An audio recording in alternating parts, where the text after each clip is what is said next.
నమస్తే. ప్రస్తుతం మనం 6వ వార్డులో ఉన్నాము. ఇండిపెండెంట్ అభ్యర్థి శ్రీధర్ గారితో ఉన్నాము. వారిని అడిగి తెలుసుకుందాం ప్రచార విశేషాలు. అన్న చెప్పండి, మీరు ఇండిపెండెంట్గా వేయడానికి ముఖ్య కారణం ఏంది?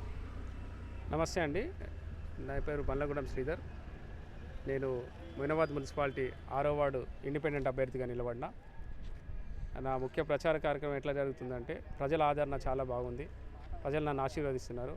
నేను ఎక్కడికి వెళ్ళినా ప్రజలు నన్ను ఆదుకుంటున్నారు, ఆశీర్వదిస్తున్నారు. గెలిపే లక్ష్యంగా నేను పోరాడుతున్నాను. అన్ని పార్టీలను, నేను ఏ పార్టీకి వ్యతిరేకం కాదు, అలాగని ఏ పార్టీకి సపోర్ట్ కూడా కాదు. నా సపోర్ట్ ప్రజలు. నేను ప్రజల పార్టీ, ప్రజల పక్షాన నిలబడే వ్యక్తిని. అందుకోసమే నాకు సపోర్ట్ చేస్తున్నారు. నన్ను అత్యధిక మెజార్టీతో గెలిపిస్తారని, ఉంగరం గుర్తు మీద ఓటేసి గెలిపిస్తారని ఆశిస్తున్నాను. అన్న, ఇప్పుడు మీరు ప్రచారంకి వెళ్తున్నప్పుడు మీ వార్డులో ఉన్న ముఖ్యంగా ఓటర్లు మీ దృష్టికి తీసుకొస్తున్న సమస్యలు ఏమున్నాయి? వార్డు సమస్యలతో పాటు వార్డులో రోడ్లు కానీ, అండర్ డ్రైనేజ్ కానీ, ఇట్లాంటి సమస్యలు అనేకం ఉన్నాయి. అవన్నీ నేను క్లియర్ చేయడానికి, అవన్నీ సాధించడానికి, అవన్నిటిని నెరవేర్చడానికి నేను హామీ ఇస్తున్నాను. అలాగే నా స్వతహాగా కొన్ని హామీలు కూడా ఇస్తున్నాను. నేను నా వార్డుకి సంబంధించి ఒక అంబులెన్స్ ప్రొవైడ్ చేద్దాం అనుకుంటున్నాను.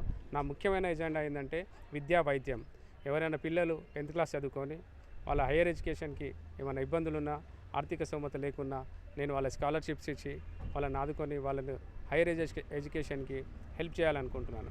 అలాగే వైద్యం కూడా, ఎవరైనా ముసలి వాళ్ళు ఎక్కడైనా వెళ్ళలేని పరిస్థితులు ఉంటే ఎవ్రీ ఒక 4 monthsకి ఒక హెల్త్ క్యాంప్ నిర్వహిద్దాం అనేది నా ఆలోచన. అట్లాగే యూత్ చెడుదారిన వెళ్లకుండా వాళ్ళకు 6 నెలలకు ఒకసారి ఒక స్పోర్ట్స్ ఏదైనా టోర్నమెంట్ లాగా క్రియేట్ చేద్దామని, టోర్నమెంట్స్ పెడదామని, వాళ్ళని ప్రోత్సహిద్దామని, అలాగే గవర్నమెంట్ జాబ్స్ కొట్టడానికి కొంతమంది కోచింగ్ తీసుకోలేని పరిస్థితుల్లో ఉన్న వాళ్ళకి నా స్వతహాగా నా సొంతంతో ఏదైనా కోచింగ్ సెంటర్లో కోచింగ్స్ ఇప్పించి గవర్నమెంట్ జాబ్ సాధించేలాగా వాళ్ళని తీర్చిదిద్దాలనేది నా ఆశ. అన్న, మీరు యువత గురించి ఇంత తీసుకుంటున్నారు కాబట్టి ఒక విషయం ఏంటంటే, యువత రాజకీయాల్లోకి రావాలని అంటారు. కానీ యువత రాజకీయాల్లోకి వస్తే అంటే ఎట్లుంటుందంటే, మీ పిల్లలు వీళ్ళు ఏం చేస్తారనే ఒక ప్రశ్న అనేది తలెత్తుంది. దానికి మీరేమంటారు? చక్కటి నిదర్శన నేను కూడా యువతనే. నాకు కూడా పెద్ద ఏజ్ కాదు, చాలా చిన్న ఏజ్లోనే రాజకీయాలకు వచ్చిన. నేను నా వైఫ్ ఇంతకుముందు ఒకసారి వార్డు మెంబర్ చేసిండే. నేను ఇప్పుడు యువతనే నాకు ఆదర్శం, యువతకి నేను ఆదర్శం. నేను యువతనే నమ్ముతున్నాను. యువతనే రాజకీయాలకు రావాలి, భవిష్యత్తు బాగుండాలి. రాజకీయ భవిష్యత్తు కాకుండా సమాజ భవిష్యత్తు బాగుండాలంటే యువతనే రావాలి. యువతనే పట్టుదలతో సాధించగలదు, పట్టుదలతో ఏ పనైనా చేయగలదు. అన్న, ఇప్పుడు యువతకు మీరు ఇచ్చే సందేశం ఏంటంటే, ఇప్పుడు గ్రామంలోని యువత చెడు వ్యసనాలకు బానిసయి కొంత ఫ్యామిలీలు కూడా చిక్కిపోతున్న పరిస్థితులు ఉన్నాయి. దానికోసం మీరు యువతకు ఏం చెప్పాలనుకున్నారు, మీరు ఒక యువ నాయకుడిగా? 2 విషయాలు గుర్తుపెట్టుకోవాలి. ఒకటి, విద్య ఉండాలి.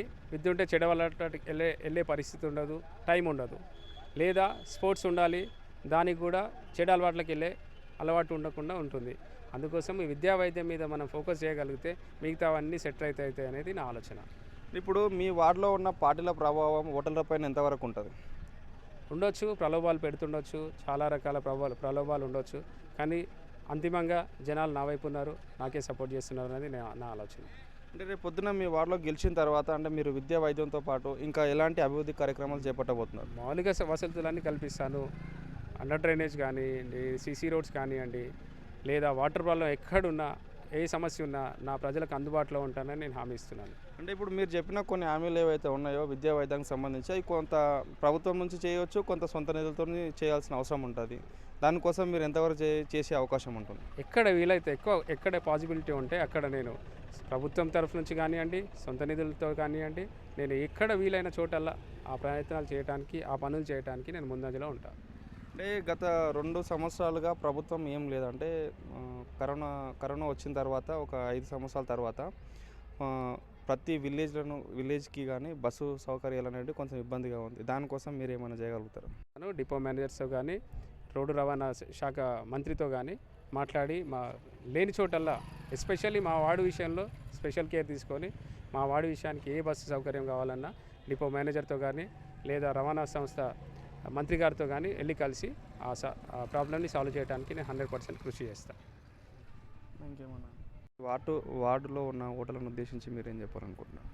నా ఓటర్ మాయాశైలకి పాదాభివందనాలు చేస్తూ ఒకటే చెప్తున్నాను. మీరు ఉంగరం గుర్తు మీద 11వ తారీఖు ఉంగరం గుర్తు మీద ఓటేసి అత్యధిక మెజారిటీతో గెలిపించండి. మీకు అందుబాటులో ఉండే మీ ఇంటి బిడ్డని ఆశీర్వదించండి. మీ ఇంట్లో ఒక పెద్ద కొడుకులాగా నేను, మీరు ఏ సమస్య ఉన్నా, 24 గంటలు నా తలుపు ఓపెన్ చేసి ఉంటుంది. మీరు ఏ సమస్య ఉన్నా నా ఇంటికి వచ్చి అడగండి. నేను మీ సమస్యలు తీర్చడానికే వచ్చాను. నేను నాయకుడిలా కాదు, మీకు ఒక సేవకుడిలా, ఒక పనోడిలాగా పనిచేస్తానని మీ ఆశీర్వాదం నాకు ఉండి ఉంగరం గుర్తుపైన 11వ తారీఖు నాడు ఓటేసి నన్ను అత్యధిక మెజార్టీతో గెలిపించండి. నేను మీకు ఎల్లవేళలా అందుబాటులో ఉంటానని ప్రమాణం చేస్తున్నాను.